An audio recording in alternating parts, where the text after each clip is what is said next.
Minavang Ohio. Nadito may karon diri sa kasulinahan kay magpagasolina may kay di may kaabot sa among destinasyon kung dili may magpagasolina kundi yan ang pagasolina na mi diha.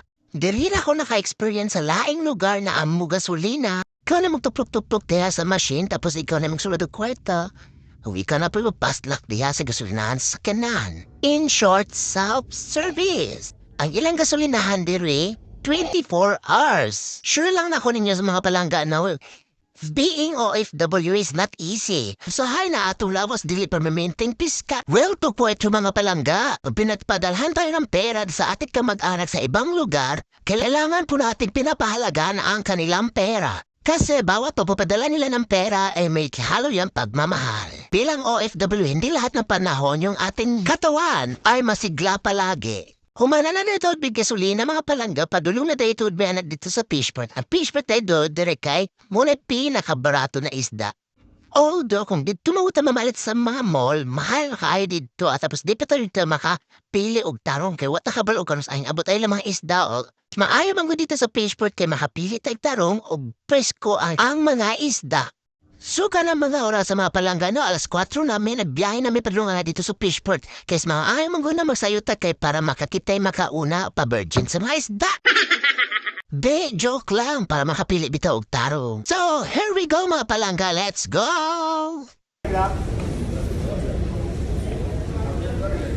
Sino yan?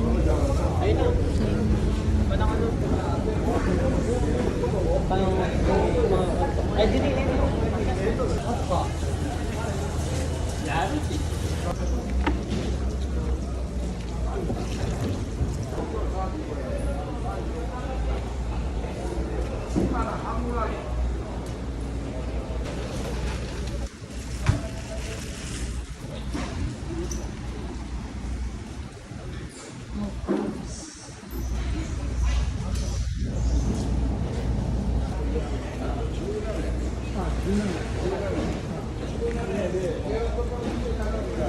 Beliau bukan usaha santri, kenal masuk.2000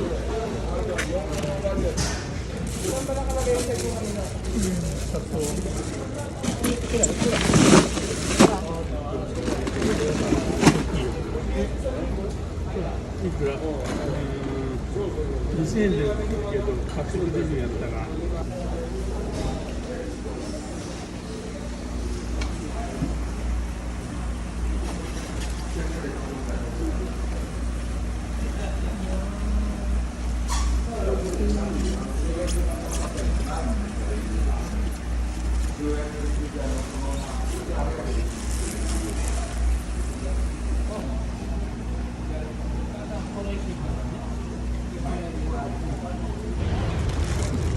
Og diri ko napita na amaze mga palangga kay duha ka buk isda. Dagko pa jud kaayo 1,000 lang. So grab na ko.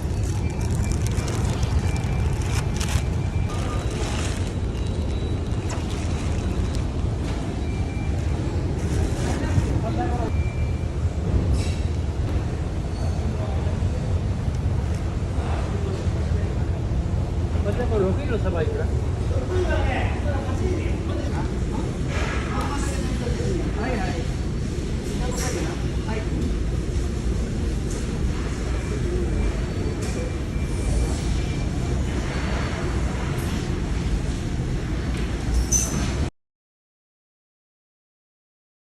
O biyara nakapalit na mig isda lang. May kinit inunan tinula o piniritos.